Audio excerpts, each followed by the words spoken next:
Good morning, my dear young hearts. Welcome to the online class of বিশ্ব বাংলা সংবাদ. আমরা আবার ফিরে এলাম বিশ্ব বাংলা সংবাদের অনলাইন ক্লাসে, যেটা তোমরা বিশ্ব বাংলা সংবাদের ফেসবুক পেজ অথবা ইউটিউব চ্যানেলে পাবে। আমাদের সঙ্গে বিভিন্ন ধরনের ক্লাস আমাদের প্রতিদিন হচ্ছে, সেটা তোমরা তোমাদের পড়া এগিয়ে নিয়ে যাওয়ার জন্য আমাদের সঙ্গে থাকো। আজ আমি তোমাদের ক্লাস 9 এবং 10-এর জন্য ইংরেজি পড়াবো।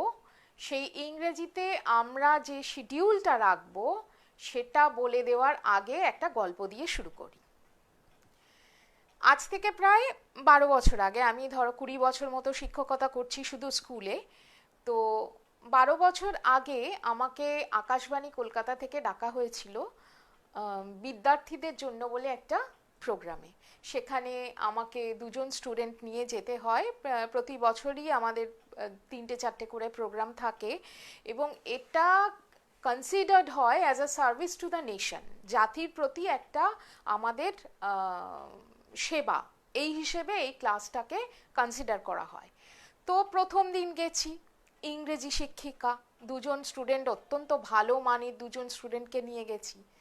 এবার আকাশবাণীর নিয়ম হচ্ছে আমি যখন ক্লাসটা করব তার আগে ওনারা স্ক্রিপ্টটা চেক করেন যে আমি কি বলবো।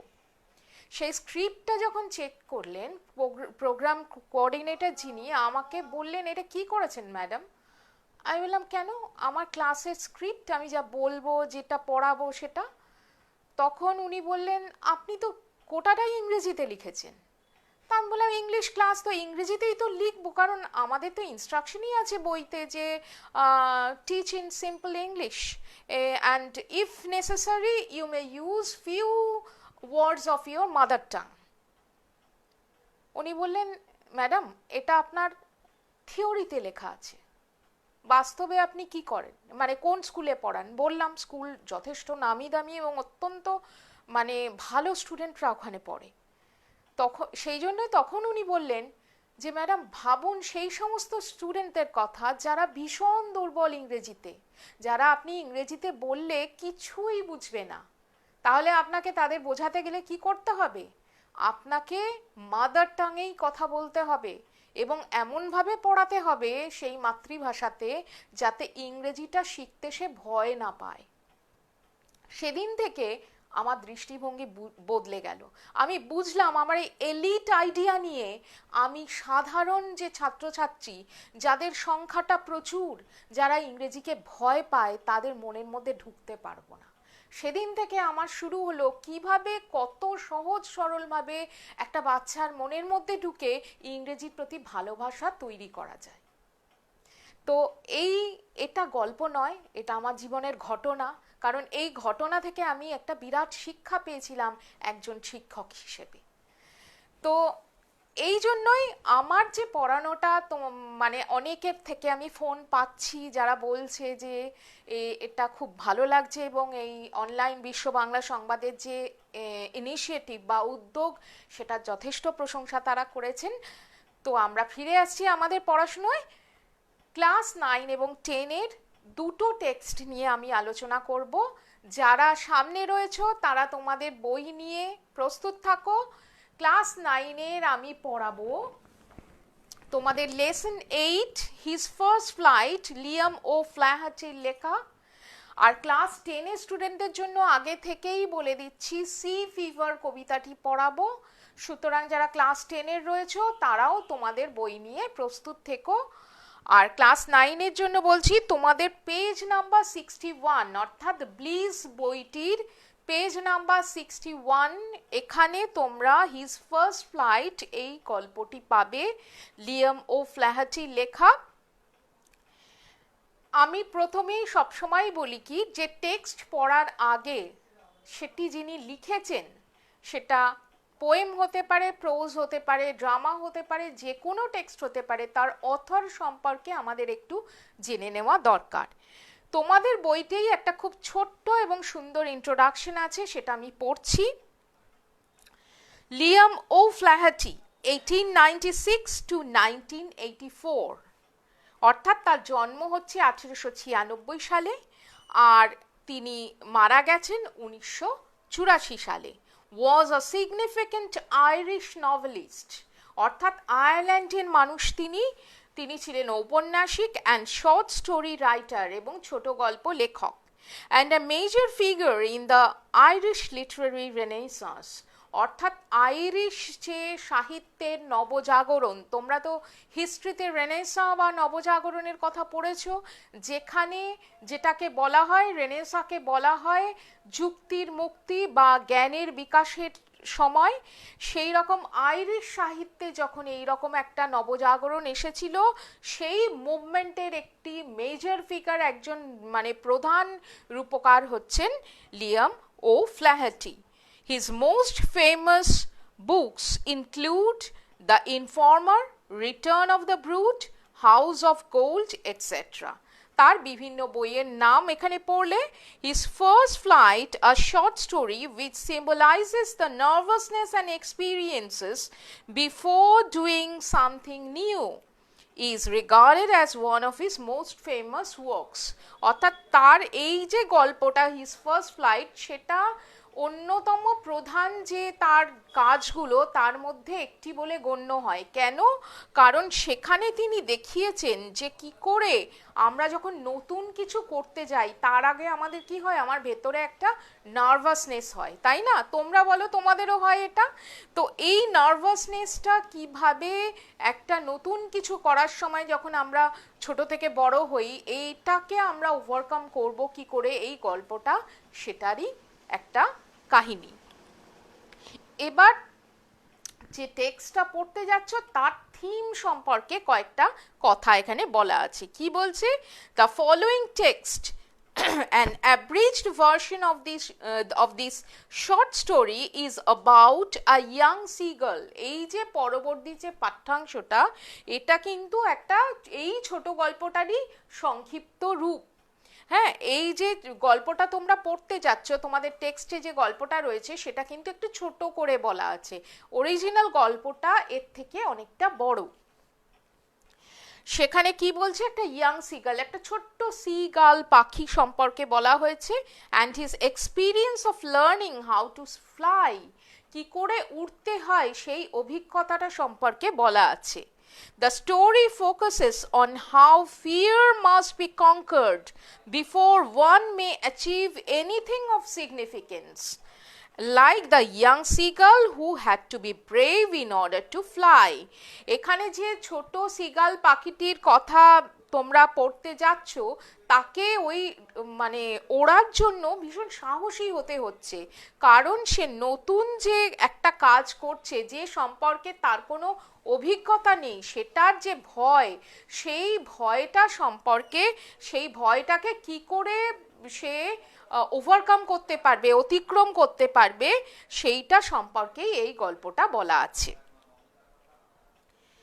The young seagull was alone on his sledge. আমরা টেক্সটটা পড়তে শুরু করলাম। The young seagull, ছোট্ট সিগালটি, was alone, একা, on the ledge. লেজ হচ্ছে পাহাড়ে উঠতে গিয়ে অনেক সময় দেখবে পাথরে যে পাহাড়গুলো, সেখানে একটা চ্যাটালো পাথর থাকে, অনেকটা মানে কি বলবো, মাউন্টেন টেবলের মতো। হ্যাঁ, চ্যাটালো পাথর, সেই লেজের উপরে ও একা দাঁড়িয়ে আছে। His two brothers and his sister had already flown away the day before. একদিন আগে কি হয়েছে, তার ভাই এবং বোন উড়ে চলে গেছে। He had been afraid to fly with them. তাদের সঙ্গে উড়তে সে ভয় পেয়েছে। When he had run forward to the brink of the ledge, he became afraid. যখন সে ওই যে চেটালো পাথরটা যেটার উপর সে দাঁড়িয়ে আছে, সেটার কিনারায় যখন সে যাচ্ছে তখন, এবং ওড়ার জন্য কিনারাতে যাচ্ছে, তখন সে প্রচণ্ড ভীত সন্ত্রস্ত হয়ে উঠছে। The great expanse of the sea stretched down beneath. কেন ভয় পাচ্ছে? কারণ সেই পাহাড়ের নিচে কি রয়েছে, একটা বিরাট বিস্তারের একটা সমুদ্র, বিস্তৃত, চারদিকে তার কিনারা দেখা যাচ্ছে না, সেই রকম একটা সমুদ্র রয়েছে। And it was miles down. এবং এটা অনেক মাইল নিচে, অর্থাৎ সে পাহাড়ের যে অংশে সে রয়েছে সেটা সমুদ্র তল থেকে অনেক অনেক উপরে। He felt certain that his wings would never support him. সে নিশ্চিতভাবে কি ভাবলো, যে আমার ডানাটা এই ওড়াতে আমাকে, এতটা শক্তি আমার ডানার নেই যে আমি এটা উঠতে পারবো। আচ্ছা, তোমাদের কোনো কোনো সময় মনে হয় না যে বাবা এত পড়া করতে হবে, এত কিছু, এত ধরনের প্রশ্ন, হ্যাঁ এরকম সমস্ত প্রশ্ন আসবে পরীক্ষায়, আবার এইটুকু সময়ের মধ্যে লিখতে হবে, এ বোধহয় আমি পারবো না। এরকম মাঝে মাঝে মনে হয় না? যখন নতুন নতুন উঁচু ক্লাসে ওঠো বা নতুন নতুন পড়া করতে হয়, নতুন ধরনের, যেটা তোমরা আগে জানো না, এরকম পড়া করতে হয়, মাঝে মাঝে খুব কঠিন লাগে যেগুলো, সেগুলোর ক্ষেত্রে এরকম মনে হয় না? ছোট্ট সিগাল পাখিটারও ঠিক সেরকম মনে হচ্ছে যে ওই রকম উঁচুতে ওখান থেকে উঠতে গেলে আমি নিচে সোজা সমুদ্রে গিয়ে পড়বো। So he bent his head and ran away back to the little hole where he slept at night. মাথা নিচু করে সে কি করলো, দৌড়ে চলে গেল সেই জায়গাতে যেখানে সে রাত্রিবেলা ঘুমিয়েছিল। His father and mother had come around calling him shrilly. তার বাবা মা অনেকবার তীক্ষ্ণ চিৎকার করে তাকে ডাকতে এলো, মানে এসো ওড়ো এরকম। But for the life of him he could not move. কিন্তু জীবন চলে গেল, বাবারে বাবা আমি উড়বো না। হ্যাঁ, দ্যাট ওয়াজ 24 hours ago. এই যে সব ঘটনাগুলো, এগুলো কখন ঘটেছে? 24 ঘন্টা আগে ঘটে গেছে। Since then nobody had come near him. তখন থেকে কেউ কিন্তু তার কাছে আসেনি। The day before, একদিন আগে, he had watched his parents flying about with his brothers and sister. তার ভাই বোনেদের সঙ্গে তার বাবা মাকে সে উঠতে দেখেছে। They were teaching them the art of flight. কি করে উঠতে হয় সেই কৌশলটা তারা তাদের ছেলে মেয়েদের শেখাচ্ছিলেন। And how to dive for fish. এবং কিভাবে মাছ ধরার জন্য ডাইভ দেওয়া, বোঝো তো? তোমরা ডাইভ দাও না যারা সাঁতার কাটো, তাই তো? সেরকম জলের মধ্যে কি করে ঝাঁপাতে হয় সেটা শেখাচ্ছিল। He had seen his older brother catch his first herring. ওখানে যে হেরিং মাছ আছে সমুদ্রে, সেই প্রথম শিকারটা সে তার বড় ভাই যখন করলো সেটা সে দেখেছে। While his parents circled around proudly, যখন তার বাবা মা তার চারপাশে, অর্থাৎ সে যে প্রথম শিকার করতে পারলো, এই গর্বে আমার সন্তান পেরেছে, এই গর্বে তার বাবা মা তার চারপাশে ঘুরতে শুরু করলো, উঠতে শুরু করলো।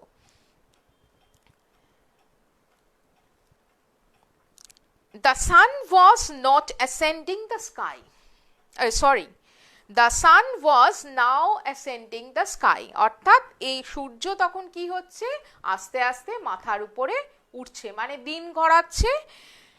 Blazing warmly on his ledge that faced the south. দক্ষিণ দিকে মুখ করে থাকা যে পাথরের উপরে সে দাঁড়িয়ে আছে, সেই পাথরের উপরে উজ্জ্বল সূর্যের আলো এসে পড়ছে এবং সেটাকে উত্তপ্ত করে তুলছে। He felt the heat because he had not eaten since the previous nightfall. সে এই উত্তাপটাকে ভীষণভাবে তার মানে অনুভব করতে পারছে, তার কষ্ট হচ্ছে, কারণ সে আগের রাত্রি থেকে কিচ্ছু খায়নি। Now there was not a single scrap of food left in the straw nest. তার এই যে খড়ের যে বাসাটা, সেখানে একটি টুকরো খাবারও নেই। His little grey body trotted back and forth on the ledge. তার যে ধূসর রঙের ছোট্ট শরীরটা একবার সামনে পিছনে করছে ওই পাথরের উপর দাঁড়িয়ে। He was trying to find some means of reaching his parents without having to fly. সে কি করছে, তার বাবার মার কাছে না উড়ে কি করে পৌঁছানো যায় সেই রকম একটা চেষ্টা করছে। But on each side of him the ledge ended in a sheer fall. কিন্তু দুটো দিকেই কি, প্রত্যেকটা দিকেই ওই পাথরের সব দিকেই কি হচ্ছে, কোথায় গিয়ে শেষ হচ্ছে, তারপরে একদম সোজা সমুদ্রের দিকে পড়ে যেতে হবে। With the sea beneath, নিচে সমুদ্র। He could surely reach them without flying if he could only move northwards along the cliff. সে একটুখানি চারদিকে তাকিয়ে কি দেখলো যে সে না উড়েই অবশ্যই পৌঁছতে পারবে, কিন্তু তাকে কোথায় যেতে হবে? উত্তর দিকে যেতে হবে, along the cliff. ক্লিফ মানে খাড়া পাহাড়, সেই খাড়া পাহাড় ধরে তাকে উত্তর দিকে যেতে হবে। But then on what could he walk? কিন্তু তারপরে সেখানে পৌঁছে সে কিসের উপর দিয়ে হাঁটবে? There was no ledge, কোনো চেটালো পাথর সেখানে নেই, and he was not a fly, এবং সে কখনোই উড়তে যাবে না। He stepped slowly out to the brink of the ledge. সে কি করলো? আস্তে আস্তে ওই পাথরের কিনারা থেকে আস্তে আস্তে মুভ করলো, নড়লো। He stood on one leg with the other leg hidden under his wing. একটা পাকে নিজের ডানার মধ্যে লুকিয়ে সে একটা পায়ের উপর ভর করে দাঁড়ালো। Closing one eye, then the other, he pretended to be falling asleep. প্রচন্ড খিদে পাচ্ছে তো কি করবে? সে ভাবছে আমি যদি ঘুমিয়ে পড়ি তাহলে একটু হয়তো খিদেটা কম হবে। সে কি করলো? ঘুমোনোর একটা ভঙ্গি করলো, চোখ বুজে, একবার একটা চোখ বুজে আর একবার আরেকটা চোখ বুজে। Still his parents took no notice of him. এত সব কাণ্ড করার পরেও কিন্তু তার বাবা মা কোনোভাবেই তার প্রতি কোনো নজর দিল না। He saw his two brothers and his sister lying on the plateau.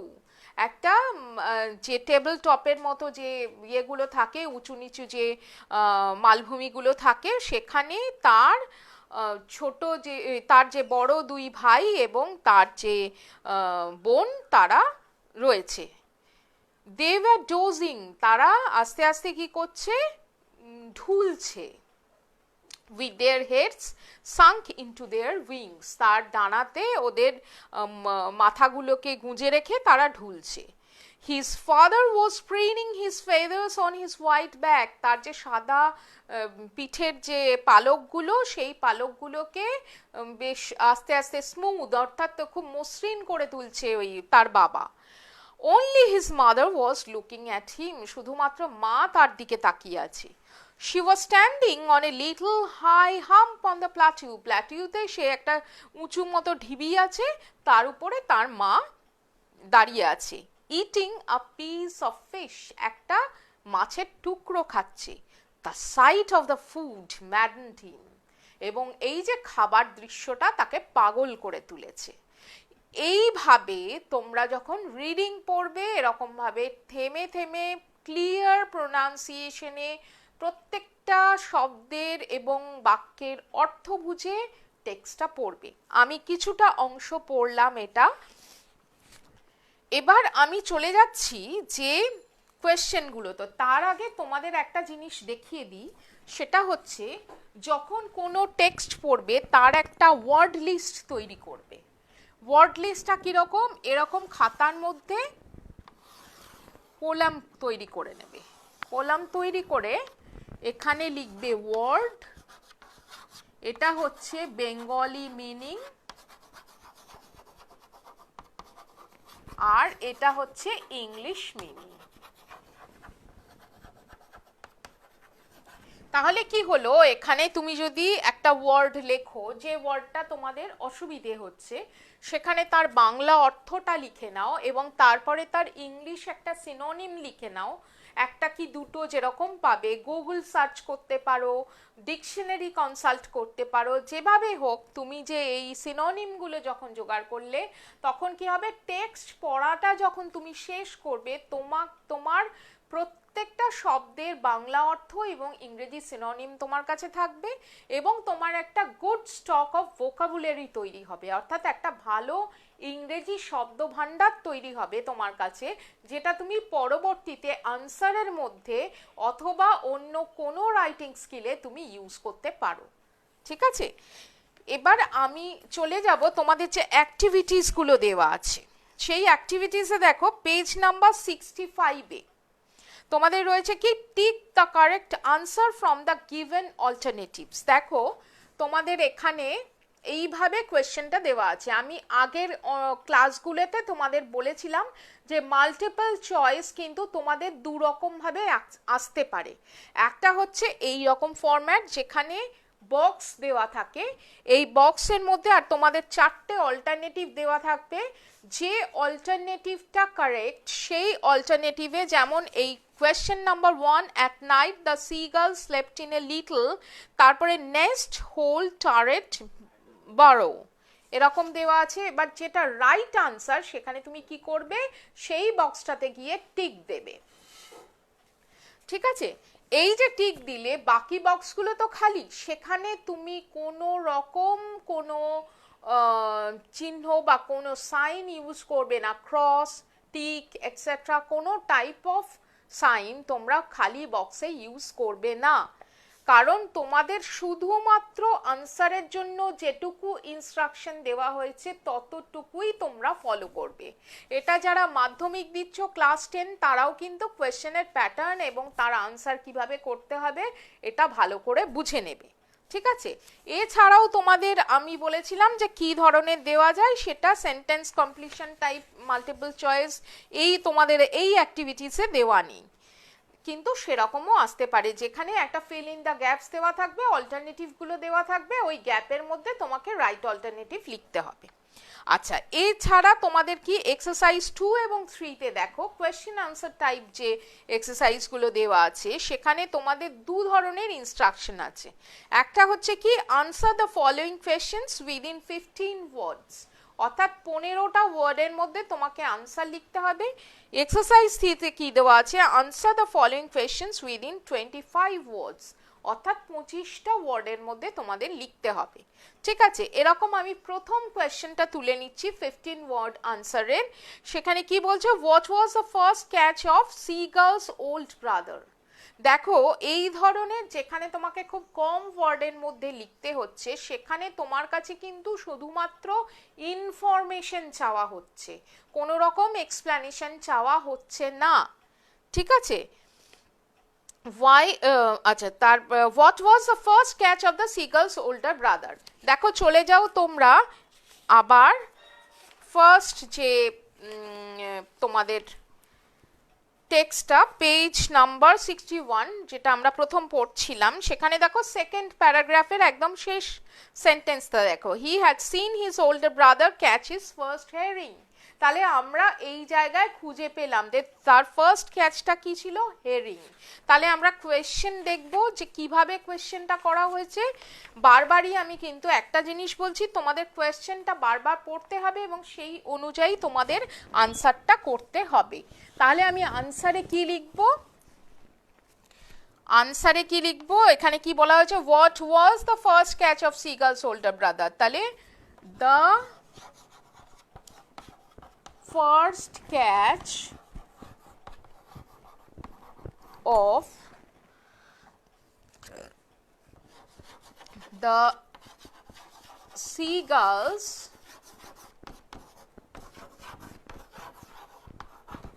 older brother। দেখো এই পর্যন্ত কিন্তু আমি কোয়েশ্চেন থেকেই নিলাম, কত সহজ আনসার করা। দেখো মানে অনেক সময় কোয়েশ্চেন আনসার করতে গিয়ে ছাত্রছাত্রীরা খুব বিভ্রান্ত হয়ে পড়ে, আমাকে তো অনেকেই বলে ম্যাডাম আমাদের সেন্টেন্সগুলো ঠিক হচ্ছে না, কনস্ট্রাকশন কি হবে বুঝতে পারছি না। দেখো ঠিক তোমাদের কোয়েশ্চেনের এতগুলো ওয়ার্ড আমি নিয়ে নিলাম, নিয়ে শুধু আমি নিজে কি বসাচ্ছি, ওয়াজ এ হেরিং, শুধু এইটুকু আমি টেক্সট থেকে বসালাম। ঠিক আছে, তাহলে the first catch of the seagulls older brother was a herring, এখানে কটা ওয়ার্ড আমি ইউজ করেছি সেটা আমি কাউন্ট করব কিভাবে, এটা কিন্তু খুব ভালো করে জেনে নাও যে আমরা যখন ওয়ার্ড কাউন্ট করব তখন আমরা আর্টিকেল প্রিপোজিশনকে বাদ দিয়ে দেবো। অর্থাৎ এখানে দ্য, এইখানে আরেকটা দ্য আছে, ওখানে অফ আছে, এখানে এ আছে, এইগুলোকে বাদ দিয়ে দেবো। বুঝতে পারলে ব্যাপারটা? তাহলে বাকি ওয়ার্ডগুলোকে আমি কাউন্ট করব, তাহলে পরেই আমি প্রপার ওয়ার্ড কাউন্টটা বুঝে নেব। আবার যখন দেখো answer the following questions within 25 ওয়ার্ডস আছে, why was the seagull afraid when he ran forward to the brink of the lake। যখন সে পাথরের কিনারায় চলে যাচ্ছিল তখন সে কেন ভয় পাচ্ছিল। তাহলে আমি আনসারটা কি করব, আমি প্রথমেই যেখানে আনসারটা যে সেন্টেন্সগুলোতে লুকিয়ে আছে আমি সেই জায়গাতে চলে যাব।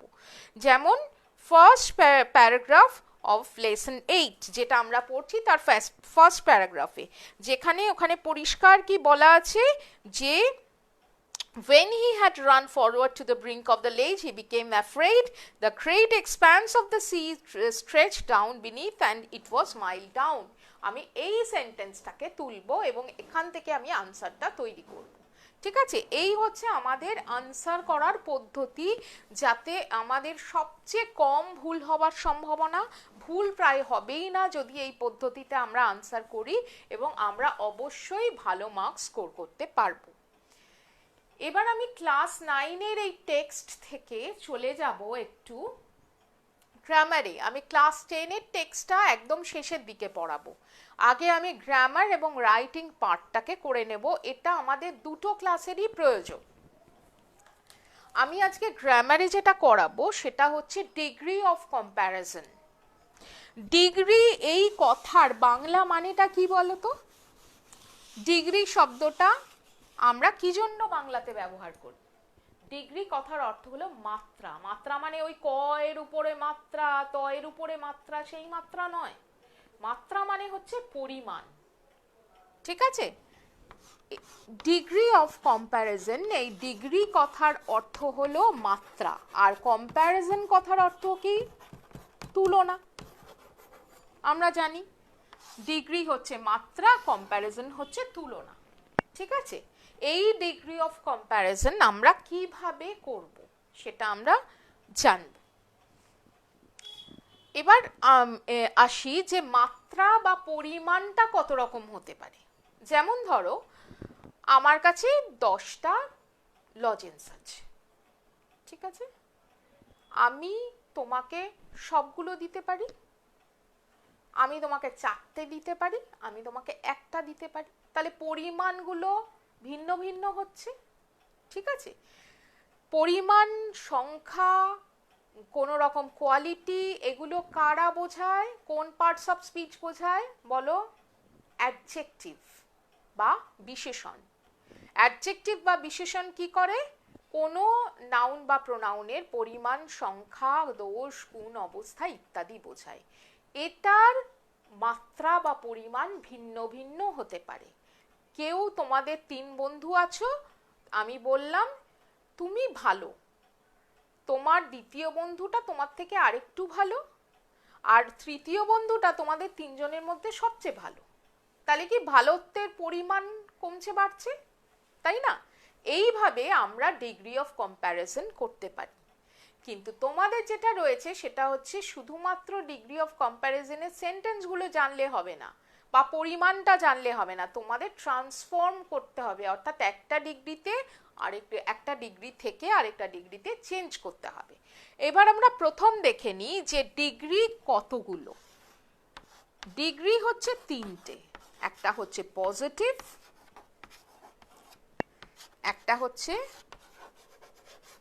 Comparative,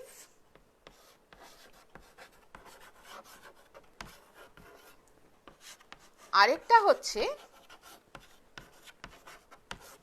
superlative.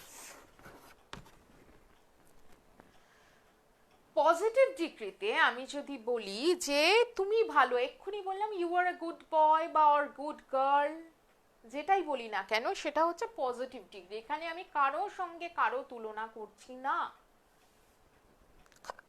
কম্প্যারেটিভ ডিগ্রি কি? Your friend is better than you, কিংবা you are better than your friend, তুমি তোমার বন্ধুর থেকে বেশি ভালো।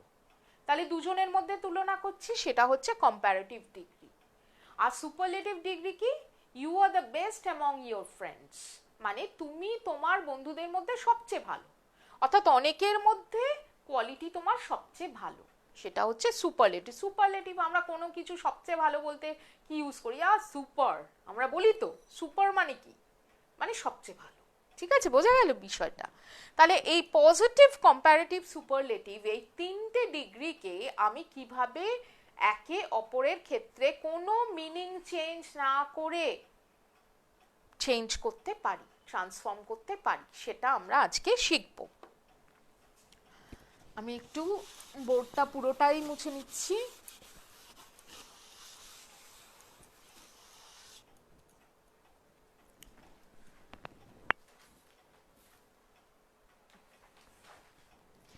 যেমন ধরো আমি এই সুপারলেটিভ ডিগ্রিতে একটা সেন্টেন্স নিলাম, একটা খুব সাধারণ সেন্টেন্স, সেটা কি,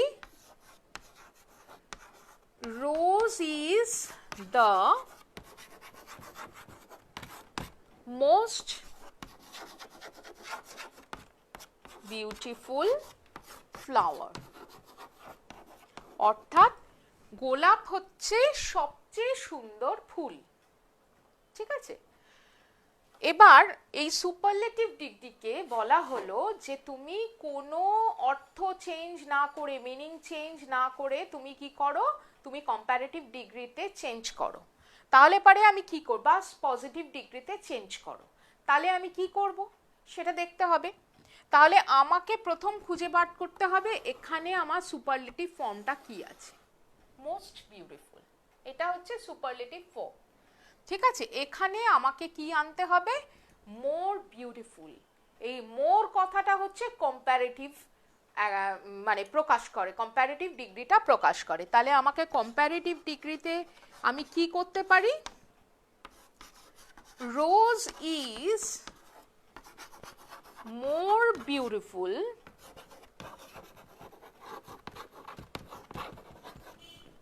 দেন আদার ফ্লাওয়ার্স, অন্যান্য ফুলের থেকে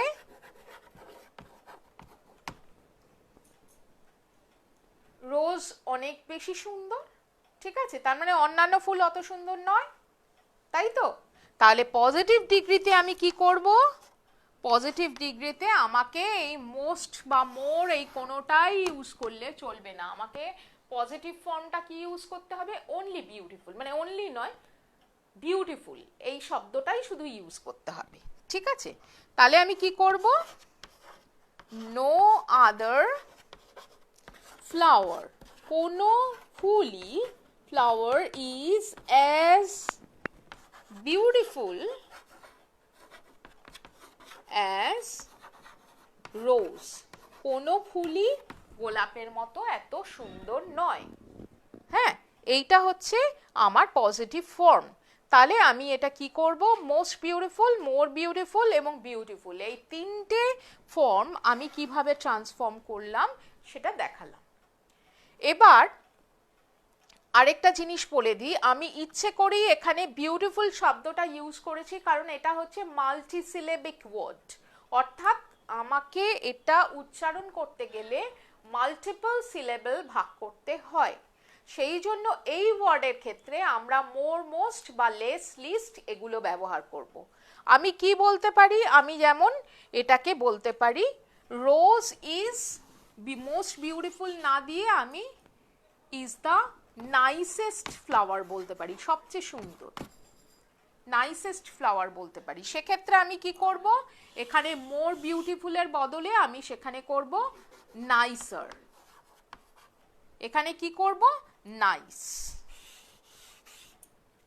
ঠিক আছে, অর্থাৎ যেগুলো মাল্টিসিলেবিক নয় সেগুলো আমি কম্পারেটিভ সুপারলেটিভ করতে গেলে ইআর আর ইএসটি যোগ করে আমি করতে পারি। মূল যে পজিটিভ ফর্ম তার সঙ্গে ইআর ইএসটি যোগ করে কম্পারেটিভ এবং সুপারলেটিভ করতে পারি।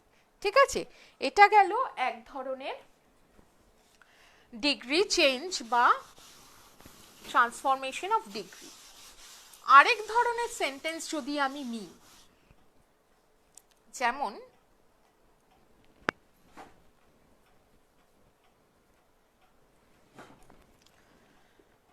আমি যদি নিই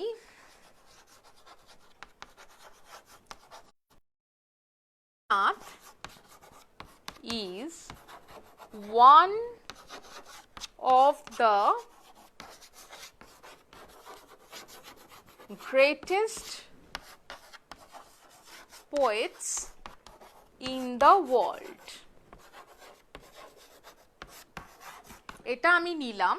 এখানে আমাদের কি দেখতে হবে যে এটা কোন কোন ডিগ্রিতে রয়েছে, সেটা যদি আমি দেখতে যাই তাহলে আমি দেখব যে গ্রেটেস্ট শব্দটা হচ্ছে সুপারলেটিভ ডিগ্রি প্রকাশ করে, তাহলে পরে আমি এটাকে বলবো এই সেন্টেন্সটা অবশ্যই সুপারলেটিভ ডিগ্রিতে আছে।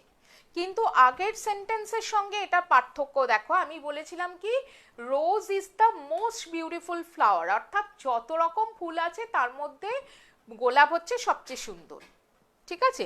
কিন্তু এই সেন্টেন্সটা লক্ষ্য করো, Rabindranath is one of the greatest poets in the world, অর্থাৎ পৃথিবীতে কয়েকজন সবচেয়ে মহান কবি রয়েছেন তাদের মধ্যে রবীন্দ্রনাথ একজন। তাহলে সেক্ষেত্রে আমি ডিগ্রি চেঞ্জ করব কি করে, ঠিক এইটা হচ্ছে আমি প্রথম বললাম কি গ্রেটেস্ট শব্দটা যেহেতু সুপারলেটিভ ডিগ্রিকে বহন করে সেই জন্য এটা সুপারলেটিভ ডিগ্রিতে আছে, ঠিক আছে। এবার আমি এটাকে কম্প্যারেটিভ ডিগ্রি এবং পজিটিভ ডিগ্রিতে করব।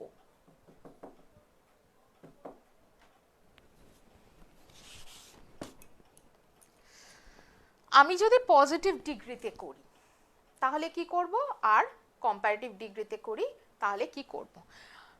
প্রথম একটা জিনিস বুঝে নাও, যেহেতু পৃথিবীতে সবচেয়ে মহান কবি যারা রয়েছেন তাদের মধ্যে রবীন্দ্রনাথ অন্যতম, তার মানে সবচেয়ে প্রধান মানে যে মহান কবি তাদের সংখ্যা পৃথিবীতে খুব কম, তার মানে বেশিরভাগ কবি সবচেয়ে মহান নন, এটাই তো আমরা যুক্তিতে বোঝাই যে বেশিরভাগ কবি সবচেয়ে মহান নন, তাহলে রবীন্দ্রনাথ হলেন বেশিরভাগ কবিদের থেকে বেশি মহান। কিরকম, তাহলে রবীন্দ্রনাথ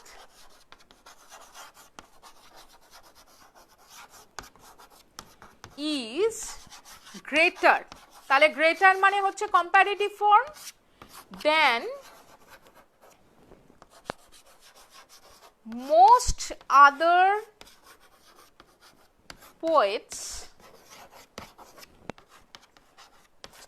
in the world, পৃথিবীতে যে সমস্ত কবিরা রয়েছেন তাদের বেশিরভাগের থেকে রবীন্দ্রনাথ বেশি মহান, ঠিক আছে। এটা হচ্ছে কম্প্যারেটিভ ডিগ্রি। আবার যদি আমি এটাকে পজিটিভ ডিগ্রিতে করি তাহলে কি করতে হবে, তার মানে খুব কম কবি রবীন্দ্রনাথের মতো মহান, তখন আমি কি করব, খুব কম মানে very few poets are as great as Rabindranath.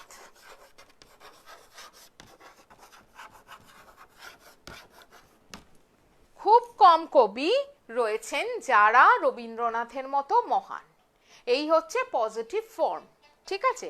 এবার আমরা একটু বুঝে নিই যে আমরা কি কি পড়লাম। ডিগ্রি অফ কম্প্যারিজন পড়লাম, ডিগ্রি অফ কম্প্যারিজনে আমরা পড়লাম যে কিভাবে আমরা পজিটিভ, কম্প্যারেটিভ, সুপারলেটিভ এই তিনটেকে ট্রান্সফর্ম করতে পারি।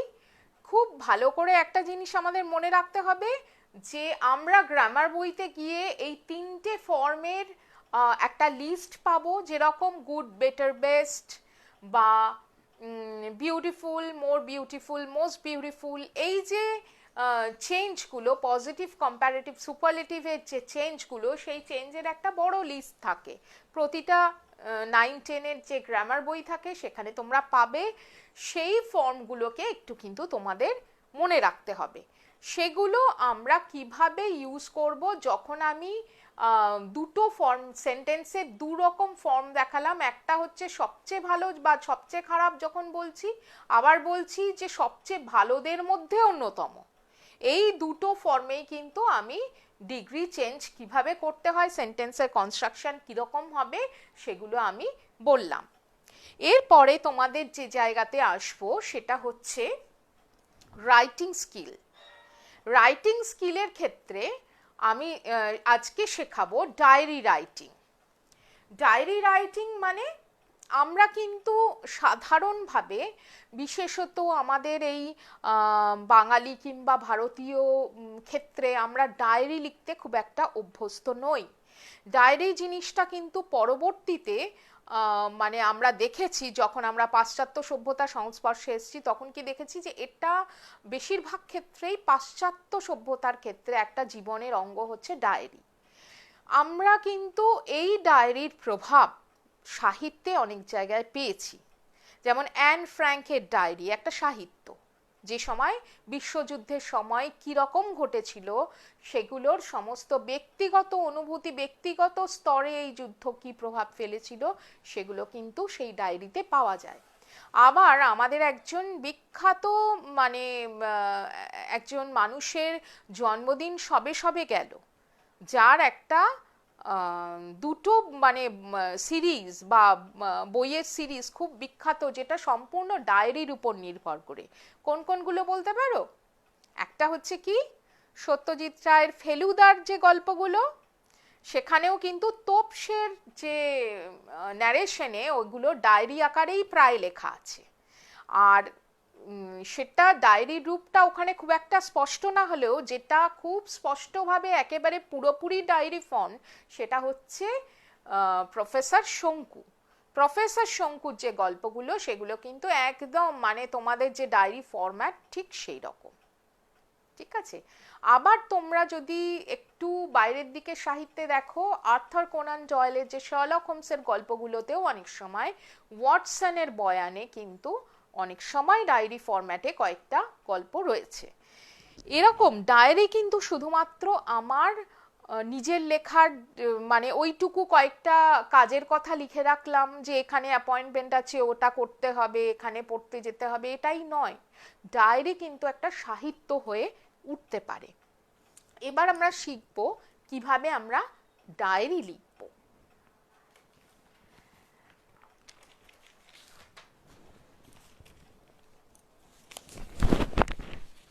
একটু বোর্ডটা পরিষ্কার করে নিই। বোর্ডটা পরিষ্কার করে আমরা ডায়েরির যে প্রয়োজনীয় জায়গাগুলো, কি কি আমি ডায়েরি লিখতে গেলে পরে কি কি মনে রাখবো, এগুলো আমাদেরকে কিন্তু প্রথম দেখতে হবে। যেমন ধরো, আমরা যে কোনো জিনিস যখন শুরু করি তখন তার একটা সূচনা বা ইন্ট্রোডাকশন থাকে।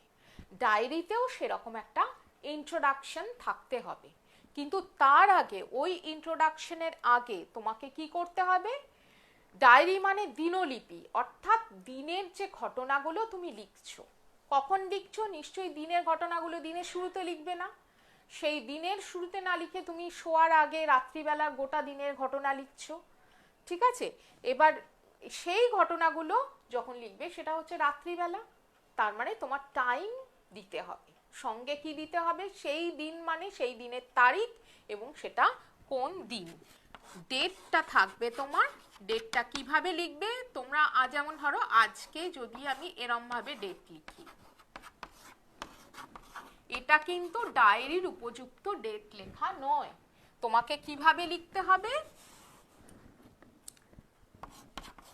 12 মে 2020, এইভাবে তোমাকে ডেটটা লিখতে হবে। তারপরে তোমাকে কি লিখতে হবে? আজকে কি দিন। তুমি শুধু এইটুকু লিখে দিলে হবে না, তোমাকে কি লিখতে হবে? টিউসডে, এই পুরো কথাটাকেই লিখতে হবে। আর তোমাকে কি করতে হবে? টাইম। ধরে নাও তুমি রাত 10টায় শুতে যাচ্ছ, শোয়ার আগে তুমি ডায়েরিটা লিখছো, তাহলে আমি কি লিখবো? 10 PM। বোঝা গেল? এই হচ্ছে তোমার টপে, মানে তোমার ডায়েরির যে পেজ তার টপ মানে একদম উপরে লেফট সাইডে তুমি এটা লিখলে। বোঝা গেল? তারপর তুমি তোমার ডায়েরির যে কন্টেন্ট মানে যেটা বিষয়বস্তু সেটা শুরু করলে।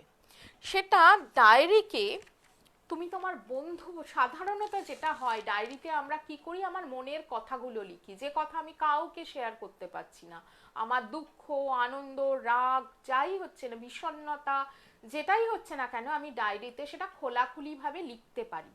ঠিক আছে। সেই জন্য ডায়েরিটা আমার কাছে কি একটা বন্ধু। তো বন্ধুকে আমি কি করি? প্রথমে আগে বলি, অ্যাড্রেস করি, তাকে সম্বোধন করি, তারপরে তো আমি তার বিষয়বস্তুটা আমি বলি। ঠিক সেরকম তুমি এখানে ডায়েরির একটা নাম দিতে পারো, বা আমি এখানে শুধুই ডায়েরি লিখলাম, ডিয়ার ডায়েরি।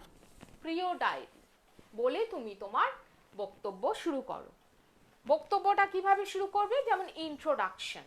ধরো তোমার আজকে কোনো একটা কিছু দুঃখজনক বা আনন্দজনক কোনো ঘটনা ঘটেছে, তাহলে তুমি আজকে মানে এমন হলো দিনটা হয়তো খুব খারাপ শুরু হয়েছিল, যেমন সকাল থেকে একদম মেঘলা আকাশ, হ্যাঁ, প্রচণ্ড বৃষ্টি পড়ছে, কোথাও বেরোতে পারছো না এইরকম, অথচ কাজ আছে বেরোতে পারছো না, এরকম একটা দিন শুরু হলো।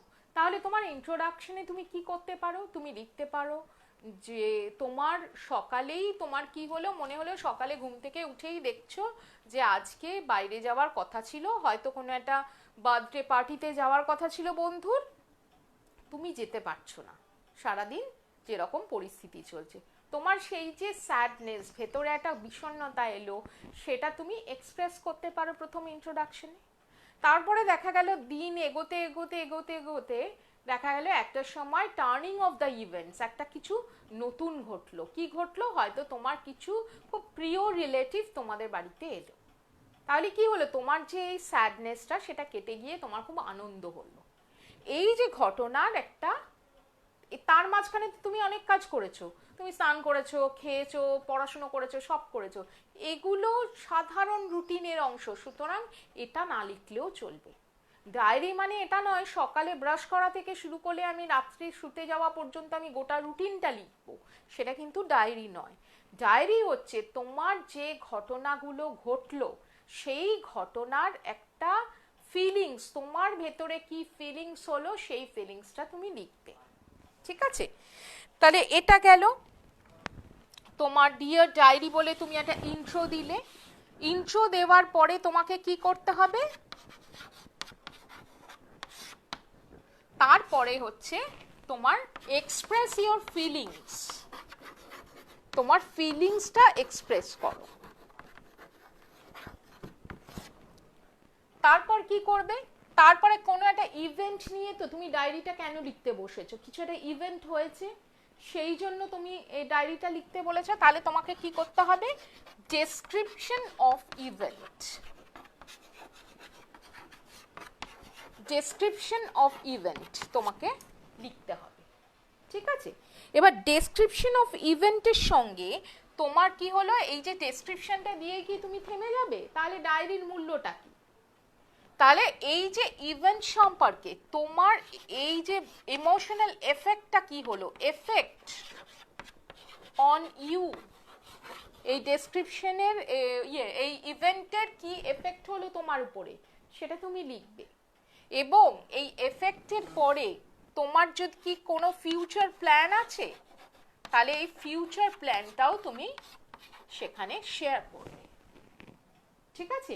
এইটাই হচ্ছে তোমার কনক্লুডিং পার্ট, এটাই হচ্ছে তোমার কনক্লুশন, যে তুমি কি করবে এরপরে, এই ঘটনার পরে। এই হচ্ছে মোটামুটি একটা ডায়েরির প্ল্যান। এবার ডায়েরির প্ল্যান করতে গিয়ে আমার যেগুলো লিখতে হবে সেক্ষেত্রে আমাকে কি মনে রাখতে হবে, এটার কতগুলো টিপস আমি দিয়ে দিচ্ছি। কিরকম? যেমন ধরো আমি একটা সেন্টেন্স লিখলাম, it was raining heavily in the morning.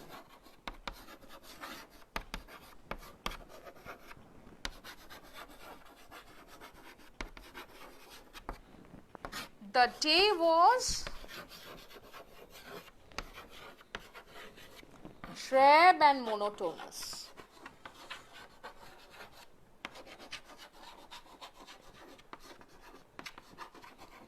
দেখো সেন্টেন্স দুটো যে লিখলাম, it was raining heavily in the morning, সকালবেলাতেই প্রচণ্ড বৃষ্টি হচ্ছিল। The day was drab and monotonous, দিনটা ছিল ভীষণ ম্যারম্যারে আর একঘেয়ে। তাহলে এখানে আমি কি টেন্স ইউজ করেছি? দেখো এখানে পাস্ট কন্টিনিউয়াস ইউজ করেছি, এখানে সিম্পল পাস্ট ইউজ করেছি। ঠিক আছে? তার মানে আমি simple past past continuous use করতে পারি। এছাড়া আমি কি করতে পারি? যেমন রাত্রে শোয়ার আগে আমি কি করেছিলাম, ধরে নাও I have a great dinner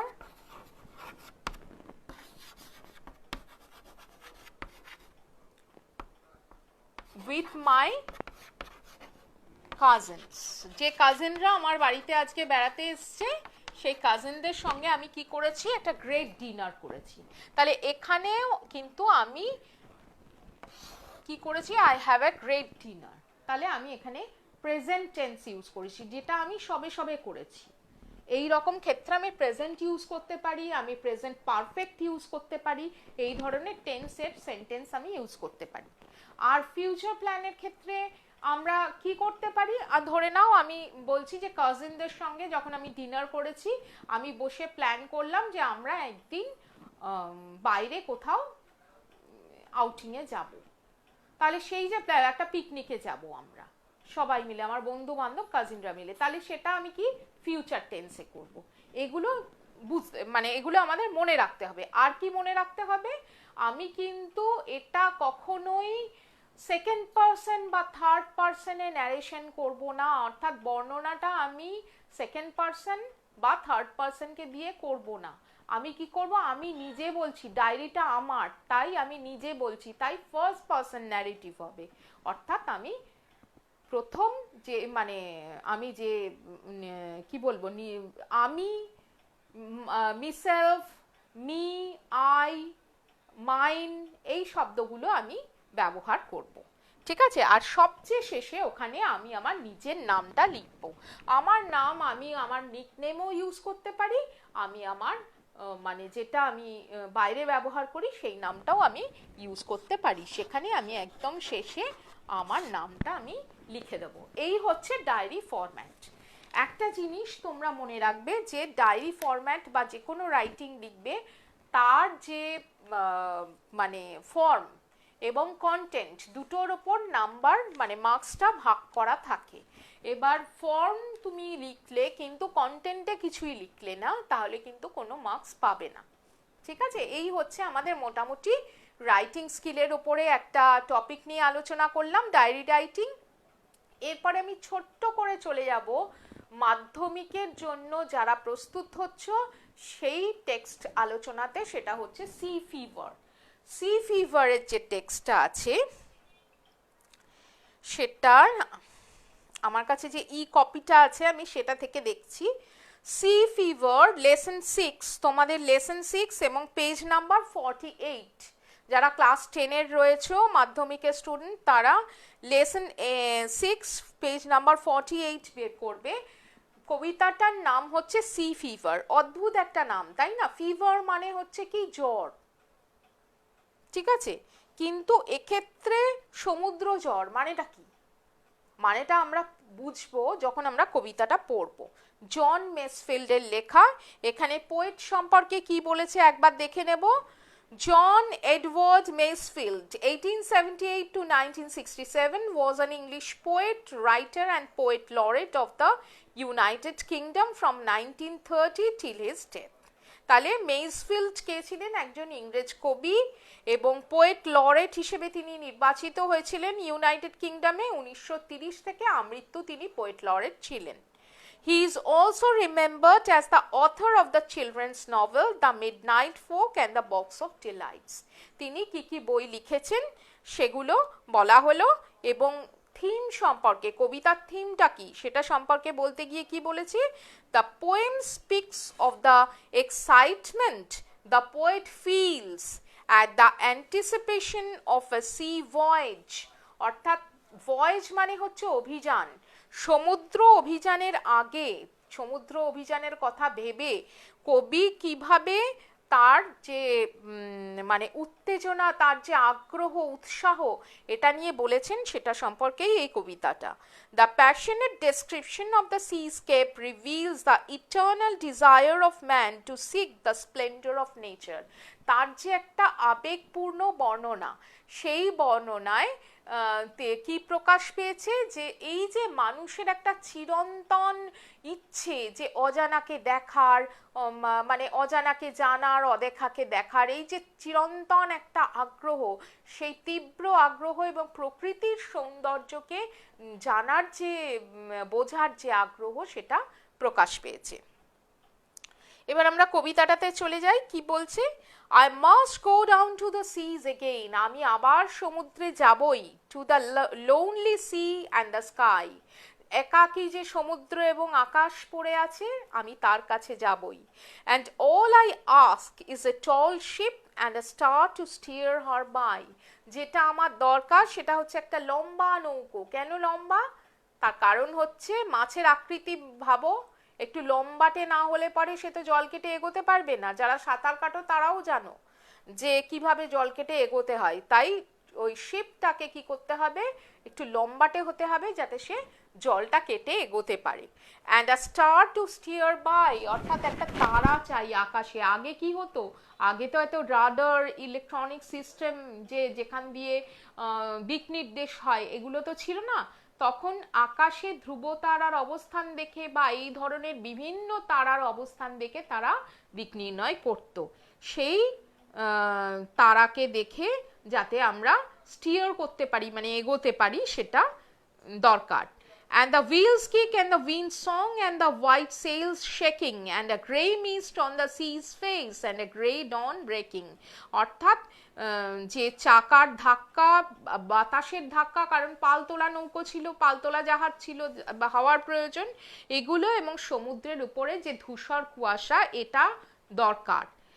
I must go down to the seas again, আবার আমি সমুদ্রে যাবই। for the call of running tide is a wild call, কেননা এই যে সমুদ্রের যে জোয়ারের ঢেউ সেগুলো হচ্ছে একটা বন্য ডাক।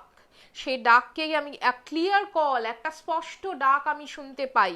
That may not be denied, যেটা কিনা অস্বীকার করতে আমি পারি না। And all I ask is a windy day, একটা ঝোড়ো দিন আমি আশা করি যেখানে প্রচুর বাতাস থাকবে, পালে হাওয়া লাগবে, জাহাজটা এগোবে। উইথ হোয়াইট ক্লাউডস ফ্লাইং, যেখানে আকাশে সাদা মেঘগুলো ঘুরে বেড়াবে। And the flung spray and the blown spume, এবং জল কেটে এগোনোর সময় জলগুলো চারিদিকে ছিটকে পড়বে, জলের ফেনা উঠবে। And the sea girls crying, এবং কি হবে, এবং সি গার্লটা সে কি করবে, সে আবার চিৎকার করবে। I must go down to the seas again, আবার আমাকে সমুদ্রে যেতে হবেই। to the vagrant gypsy life, একটা যাযাবর জিপসির জীবনের মতো। কিরকম? জিপসি হচ্ছে একটা উপজাতি যাকে নিয়ে অনেক রকম গল্প আছে, যে জিপসিরা ব্ল্যাক ম্যাজিক জানে, তারা এক জায়গা থেকে অন্য জায়গায় ঘুরে বেড়ায়। সে মানে একটা রহস্যময় উপজাতি যাদের মধ্যে অনেক অভিজ্ঞতা, অনেক রোমাঞ্চকর অভিযানে তারা যায়। সেই রকম জিপসির মতো জীবন আমি চাই। To the gull's way and the whale's way, সিগালের যে পথ, তিমি মাছের যে পথ, সেখানে আমি যেতে চাই। Way the winds like a whetted knife, যেখানে হাওয়াটা কি হয়, এত জোরে বয় যে যেন ধারালো ছুরির মতো বসে যায়। And all I ask is A Mary yarn, এবং আমি যেটা চাই সেটা হচ্ছে একটা খুব আনন্দের গল্প। ফ্রম এ লাফিং ফেলো রোভার, আমার যে সহনাবিক তার থেকে, সেই হাসি মুখের সহনাবিকের থেকে আমি একটা খুব আনন্দের গল্প চাই। And a quiet sleep and a sweet dream when the long trick's over, যখনই আমার বিরাট বড় লম্বা যে ভ্রমণ সেটা যখন শেষ হয়ে যাবে, তখন আমি একটা শান্ত ঘুম এবং সুন্দর যে স্বপ্ন সেটা চাই। এই হচ্ছে তোমার সি ফিভারের মূল বক্তব্য। এবার আমি টেক্সচুয়াল কোয়েশ্চেন আলোচনা করতে গিয়ে কিন্তু আমি ক্লাস 9-এ বলেছি কিভাবে মাল্টিপল চয়েস করতে হবে। ক্লাস 9-এর টেক্সট আলোচনা করতে গিয়ে সি ফিভারে মানে তোমাদের ক্লাস 10-এও কিন্তু একই রকমভাবে কোয়েশ্চেন আনসারও একই রকমভাবে তোমরা বারবার টেক্সট পড়বে, তার প্রত্যেকটা ওয়ার্ড মিনিং বুঝবে এবং তার যে সামারি সেটা ভালো করে জানবে। এভাবে তোমরা কিন্তু কোয়েশ্চেন অ্যান্ড আনসার করতে পারবে এবং অত্যন্ত ভালো মার্কস স্কোর করতে পারবে। তাহলে আমরা আজ যে আলোচনা করলাম যে ক্লাস 9 এবং ক্লাস 10-এর দুটো text, His First Flight class 9-এ এবং সি ফিভার ক্লাস 10-এ আমরা আলোচনা করলাম। গ্রামারে আমরা আলোচনা করলাম ডিগ্রি অফ কম্প্যারিজন, সেক্ষেত্রে আমরা 3 রকমের ডিগ্রি কিভাবে আমরা একে অপরে পরিবর্তন করতে পারি সেটা জানলাম, এবং আমরা রাইটিং স্কিলের ক্ষেত্রে কিভাবে ডায়েরি লিখতে হয় সেটা আমরা শিখলাম। আজকের ক্লাসটা এই পর্যন্তই। আমরা আবার নিয়মিত তোমরা এই ক্লাসগুলো ফলো করো, কারণ আমরা এবং আমাদের মতো এরকম বহু শিক্ষক শিক্ষিকা বিভিন্ন সাবজেক্টের উপরে আলোচনা করবেন। তোমরা এগুলো শুনতে থাকো এবং তোমাদের পড়া এগিয়ে নিয়ে যেতে থাকো। আর শেষ করার আগে বলছি যে তোমরা যারা পরে জয়েন করেছো তারা বিশ্ব বাংলার ফেসবুক পেজ বা ইউটিউব চ্যানেলে এই ক্লাসগুলো পেতে পারো। আর একদম শেষ করার আগে, বিদায় নেওয়ার আগে আমি তোমাদের সবাইকে জানাচ্ছি যে কয়েকদিন আগেই আমরা যে দিবসটি পালন করে এলাম সেটা হচ্ছে মাদার্স ডে। আর টিচার হচ্ছে অ্যাকচুয়ালি your second parents, এটা বলাই হয় যে your parents are the first teachers and teachers are the second parents। তোমার বাবা মা হলেন তোমাদের প্রথম শিক্ষক এবং তোমার শিক্ষক শিক্ষিকারা হলেন তোমাদের দ্বিতীয় বাবা মা। তাই জন্য আমার যে সমস্ত ছোট ছোট সন্তানেরা, ছেলেমেয়েরা সবাই এটা দেখছো এবং পরবর্তীতে দেখবে, সবার জন্য আমার ভালোবাসা।